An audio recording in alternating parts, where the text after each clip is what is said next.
ไปสิเป็นมือกล้องให้นี่ตกจับ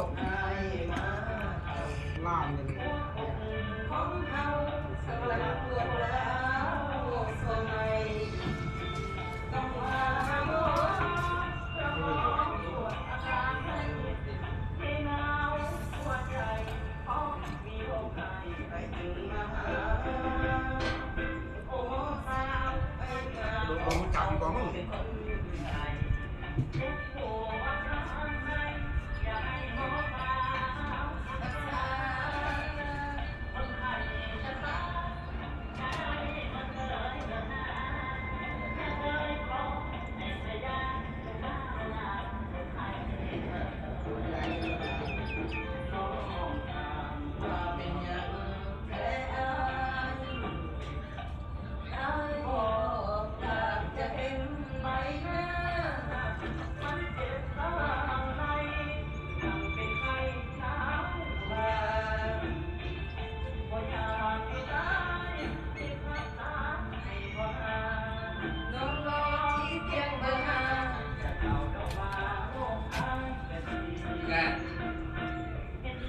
ได้ที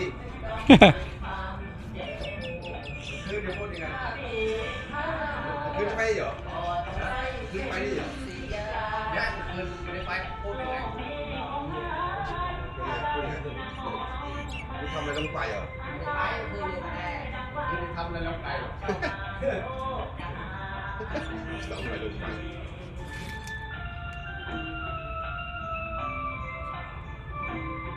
ไปกลางเลยเชือกน้ำพัดคือพอแล้ว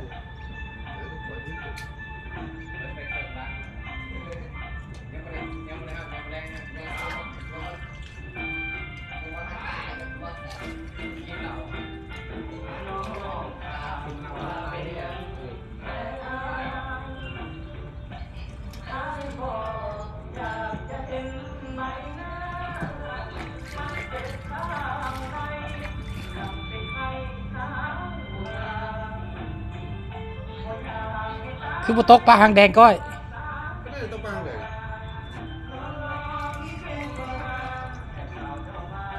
แต่เอาหัวหามมาโรยตรงนี้มันก็ไม่กินบ่กินก็น้ำมันไหลมาดูเลย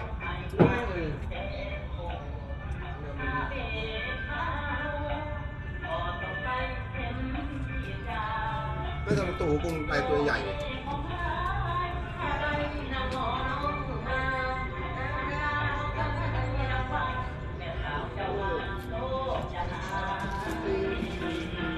เบิกที่ถ่ายพวกไล่สด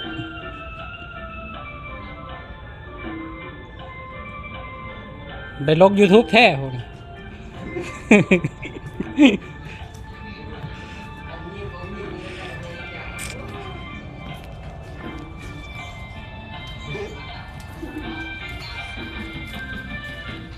เบิก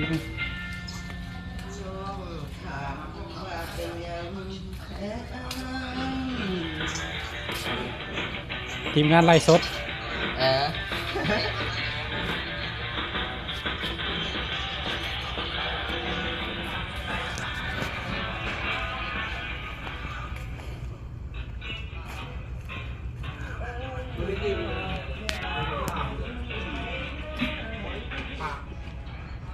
ปลามันอยู่ไหนมึงวะ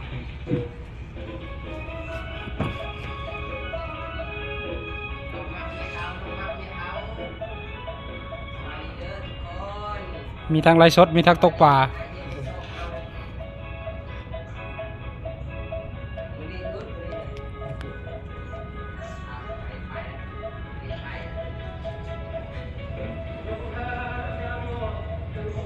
ไปแล้วใหญ่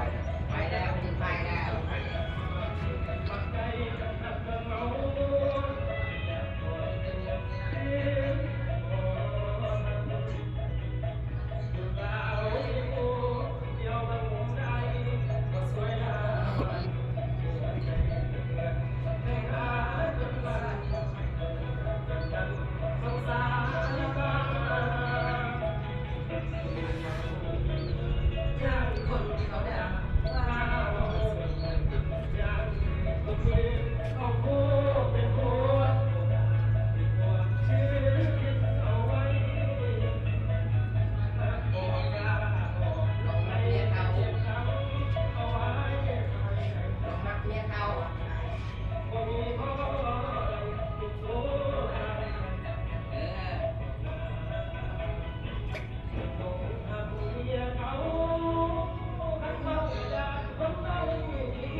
ลบลบ YouTube ตก8 นาทีลบ YouTube ตก8 นาทีขึ้น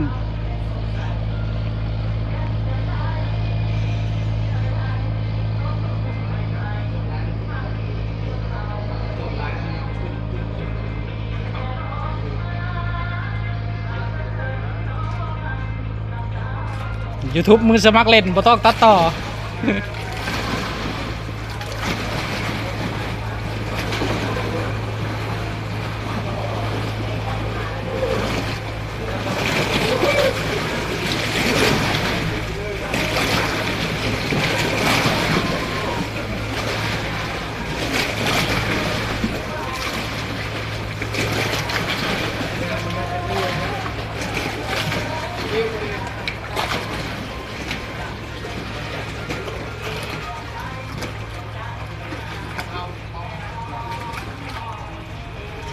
เข้าไปสู้เขาก็ได้